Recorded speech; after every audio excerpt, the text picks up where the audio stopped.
Nous voilà avec le fromage emblématique de la Suisse d'origine. Ce fromage, il s'appelle le Sbrinz et c'est l'ancêtre du parmesan. Ce sont des belles pièces qui font 40 kilos. Or, l'histoire du Sbrinz est très très belle parce que ce fromage était fabriqué dans ces cantons de Suisse allemande et puis il était beaucoup exporté sur l'Italie. Et d'ailleurs le nom de Sbrinz vient là parce que la route pour aller de ces cantons jusqu'en Italie passait par Brienz, d'où l'appellation Sbrinz du fromage. Ce fromage a beaucoup évolué au cours des années. Ça date du Moyen-Âge, la fabrication du Sbrinz. Et comme il était beaucoup exporté sur l'Italie, au bout d'un moment, les Italiens ont décidé finalement, au lieu d'acheter le fromage, bien de faire venir les fromagers suisses, de fabriquer un fromage un petit peu la même chose, selon la même recette, mais en Italie. Le parmesan était né. Avec la force de communication des Italiens, le parmesan a pris le dessus aujourd'hui et partout dans le monde, on connaît le parmesan. Le Sbrinz est resté un peu confidentiel d'ailleurs. Même en Suisse romande, on le connaît très peu. Le grand avantage par rapport au parmesan aujourd'hui, c'est que ce sont quand même de plus petites productions. Les vaches, pendant l'été, partent en alpage et c'est ça que je sélectionne, moi, parce qu'il y a ce goût d'herbe qui va ressortir. Et on va faire un fromage excellent. Voilà l'affinage d'un fromage que j'expérimente depuis maintenant plus de 4 ans. C'est un Sbrinz qui a dépassé les 50 mois d'affinage et je pense que là, il est arrivé au summum de son affinage. On va vraiment essayer de le carotter et de le déguster pour voir dans quel état il se trouve. Et cette pâte très jaune au départ, un peu plus blanc au milieu, ça doit avoir beaucoup de goût. Ces saveurs qui ressortent, ce parfum, il est magnifique. On va le débiter. Il n'y en aura pas des milliers, mais il sera mis sur notre site, mais uniquement pour les connaisseurs. Pour sublimer ce produit, comme dans mon livre La fromagerie, je fais appel à un chef étoilé qui va nous fabriquer une recette à base de ce fromage. Mais pour cela, j'ai besoin d'un autre ingrédient, les asperges. Alors, départ pour la cueillette de l'asperge. Nous voilà avec Éric Chezot, producteur d'asperges à Saillon, dans sa production. Alors, les asperges, ça ne pousse pas sur les arbres. Alors, on va découvrir avec Éric comment ce qu'il fait chaque matin pour récolter des asperges. Donc ça, cette bâche-là, c'est pour que ça chauffe plus, c'est pourquoi? Ouais, c'est pour la précocité. Oui. Et puis cette bâche, elle permet aussi de garder l'asperge blanche, comme il n'y a pas de lumière sous cette bâche. Autrement, elle deviendrait violette et puis même verte, quoi. Ah, d'accord, avec la lumière. Ah, donc c'est comme la... Ah, j'en vois une ici. Ouais, voilà. Donc quand tu vois ça, tu dis ça c'est une asperge que tu peux prendre. Là on peut voir qu'elle est restée belle blanche parce qu'elle est restée dessous, elle n'a pas eu la lumière. Ça c'est prêt à cueillir et puis on la cueille avec une gouge et voilà. Ah, il faut chercher là. C'est pas tous les jours les grosses récoltes, c'est selon la météo. Il y a des jours où il y a des plus petites récoltes.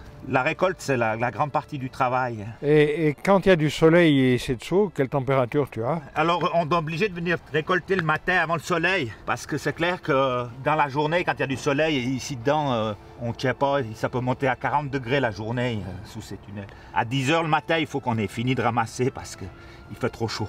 La racine, elle repousse chaque année? Oui, alors la culture, elle reste en place une quinzaine d'années. Les 3 premières années, on ne peut pas récolter. Il faut que la plante, elle fasse de la force. Hier, il a plu, il a fait froid. S'il y a du soleil, des fois, on double, on triple même la récolte. Ah là, c'est le jackpot. Il y en a 3 l'une à côté de l'autre. Ben top, alors maintenant ce que je vais faire moi c'est prendre une série de ces asperges et puis aller les cuisiner avec Greg au Nouveau-Bourg et puis en faire une délicatesse. Alors merci à toi Éric. Régalez-vous, j'espère que ça vous fera plaisir. Me voilà avec les asperges, avec le Sbrinz et je suis au cœur du village médiéval de Saillon, village datant de 1200 avec de beaux remparts, un village magnifique à visiter.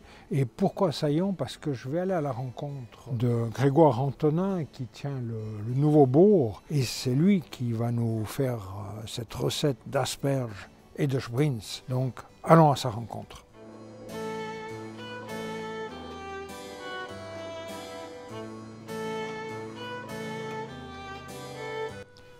Oh, Greg n'est pas là, je vais devoir cuisiner. Ah non, il faut qu'il vienne. Ah, salut Greg, comment vas-tu? Ça va et toi? Je t'apporte de beaux ingrédients, hein. Les asperges du Valais Et puis mon Sprinz a fini 30 mois dans mes caves. Je laisse passer parce que je ne vais pas prendre la place du chef. Donc on va faire une salade d'asperges blanches du Valais, de Saillon précisément, avec des copeaux de Sprinz et puis une vinaigrette à l'orange et les suprêmes d'orange. Donc on va manger ça froid, hein? D'accord. Une entrée froide. Exactement. Ouais. Alors, on va commencer, on va déjà donc éplucher les asperges. Donc on compte à peu près pour 4 personnes environ 1 kg. On va les éplucher, donc bon, il y a une petite technique pour éplucher, c'est un cul de poule retourné. L'important c'est vraiment de peler de haut en bas. 2 fois c'est vraiment pour enlever correctement la fibre. Hein. Donc il faut savoir aussi que Greg m'a donné un bon coup de main pour mon livre La fromagerie, élaborer 4 recettes qui sont dans mon livre à découvrir. On est sur la plaine du Rhône, des endroits où il fait chaud, idéal pour l'asperge, et on les a déjà depuis la mi-mars. C'est quelque chose d'exceptionnel. Bien sûr, il faut de la chaleur. On me pose souvent la question, pourquoi prendre des asperges du Valais et pas des asperges de France ou des asperges qui viennent depuis très très loin? Ben, la raison, elle est simple. L'asperge, elle est remplie d'eau et elle ne supporte pas d'attendre très longtemps avant d'être cuite, c'est bien ça. Hein. L'idéal, c'est de la consommer directement, donc faut pas la cuire et puis la laisser 3 jours dans le frigo sans l'utiliser, hein, parce qu'elle va vraiment se ramollir et puis elle va rendre toute son eau. Donc une fois que les asperges elles sont pelées, on va juste enlever 1 cm, 1,5 cm. Hein. Donc on va partir avec une casserole d'eau froide, donc départ à froid pour la blanche. On va saler abondamment, donc abondamment c'est pas mal. Donc c'est pour vraiment que le sel il rentre dans l'asperge et puis qu'après on n'a pas besoin trop de rectifier l'assaisonnement du produit. À peu près environ 5-6 minutes de cuisson. Moi je suis sur une induction donc ça va aller assez rapide. Donc départ à froid. Pendant ce temps-là on va préparer les suprêmes d'orange et puis faire la vinaigrette. L'idée de mettre de l'orange, c'est pour apporter un peu d'acidité, c'est pour... Oui, alors l'orange, ça amène l'acidité et puis ça va bien aller avec le fromage, justement, le Sprinz. Voilà, on va faire des jolis suprêmes d'orange, là.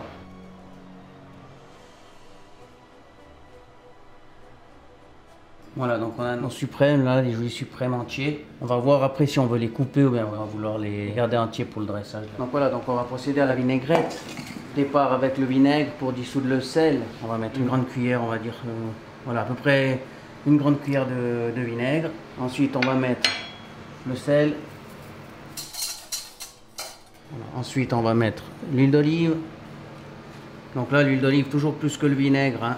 Un tiers de tiers? Oui, c'est un tiers de tiers. Vous pouvez mettre un petit peu, c'est facultatif, hein. Moutarde, là je vais utiliser une moutarde de basilic, mais vous pouvez mettre une moutarde de Dijon, une moutarde en grain, ou pas de moutarde du tout. Voilà. Et puis on va utiliser donc le jus d'orange. Voilà. Je vais juste la goûter, voir si ça correspond à ce que je veux. On a vraiment quelque chose de très acide en bouche. Et l'orange ressort bien. Ça. Voilà, justement. Donc là maintenant, pendant que la vinaigrette est faite, vous pouvez la laisser reposer.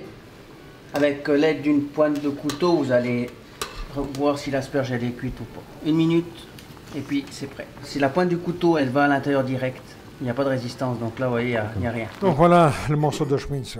Quand tu vois ces points blancs, tu sais qu'il a de l'âge et puis qu'il aura de la saveur. À toi de tester de sortir des copeaux avec ça, j'espère que ça va aller. Il a la même texture que le parmesan, donc il a assez de puissance au niveau goût je pense. Oh, donc, oui, on va pas devoir en mettre trop non plus. Je pense que pour 4 là on est quand même pas mal. Hein. Voilà, on a tout là. Maintenant on a tout, donc là maintenant je vais égoutter les asperges. 3-4 minutes dans l'eau glacée. Maintenant on va procéder au taillage. C'est là que l'artiste intervient. Donc voilà, moi je fais un taillage biseauté. La tête d'asperge, on peut la couper en 2. Donc on va assaisonner nos asperges. Moi je vais quand même juste saler un tout petit peu. Un petit peu de vinaigrette. Je vais rajouter nos suprêmes d'orange. Moi je les laisse entiers, mais après vous pouvez les tailler en 2, c'est comme vous voulez. Donc vous prenez à la maison chez vous une assiette soit creuse, soit plate, c'est d'après ce que vous avez chez vous. Donc on va mettre nos asperges comme ça au milieu. Ensuite vous allez prendre vos biseaux, vous allez les vinaigrer aussi. Copeaux de Sprinz. On va finir avec un peu de touche colorée. Pour finir l'assiette, on va mettre un tout petit peu, là j'ai pris un petit peu de cresson de fontaine, petite fleur pour la déco, et puis voilà, le tour est joué. Magnifique, ça fait envie. C'est impressionnant l'asperge comme elle peut parfumer, c'est magnifique. Bonne journée. Hein. Non, non, non, non, c'est d'abord les chefs qui dégustent. Puis après, s'il en reste, le caméraman aura droit, mais pas de plus. Hein. La cuisson est parfaite. Alors, on a vraiment une salade. Hein. Je suis impressionné par comment le Sbrinz il amène ce côté salin dans l'assiette. Ça m'impressionne le fromage là avec ça. Hein. En notre embauche, il y a beaucoup l'asperge. T'as le fromage qui prend le Le dessus. fromage est piqué, qui fait presque un arrondi, tu vois, du tout. Traditionnellement, dès qu'on mange des asperges, on aime bien le joanis avec. Alors c'est clair que le joanis c'est vraiment le vin blanc qui va bien avec les asperges. Mais le fait qu'on ait de la vinaigrette avec, ça va pas déranger d'après toi? Non, justement pas. Le joanis il va très bien avec ce plat d'asperges parce que même si on a un plat avec beaucoup d'acidité, le joanis va quand même prendre le dessus sur l'asperge. Un plat de saison. De saison, local, qu'est-ce qu'on veut de plus? Alors Greg, c'était un plaisir, mais je vais pas laisser cette assiette comme ça, sinon c'est Michel qui va la manger. Merci beaucoup. Comme d'habitude, avec toi, un plaisir toujours. Hein. Merci, plaisir partagé. Rends l'assiette, s'il te plaît, rends l'assiette. On a décidé de faire avec des asperges blanches et puis du Sbrinz et puis une vinaigrette à l'orange, mais si on veut avoir le côté un peu gourmand, il faudrait ajouter une julienne de jambon cru du Valais pour agrémenter un peu ce plat encore. Que tu mettrais au-dessus. Voilà, exactement. Coupé très très fin. Donc pour 4 personnes, 2 tranches par personne. 2 tranches de jambon cru par personne. On le coupe en julienne, on pose dessus et puis c'est... Voilà. Ouais, ça peut être intéressant. Je pense que c'est assez à tester. Hein. Ouais, c'est bien. Ouais.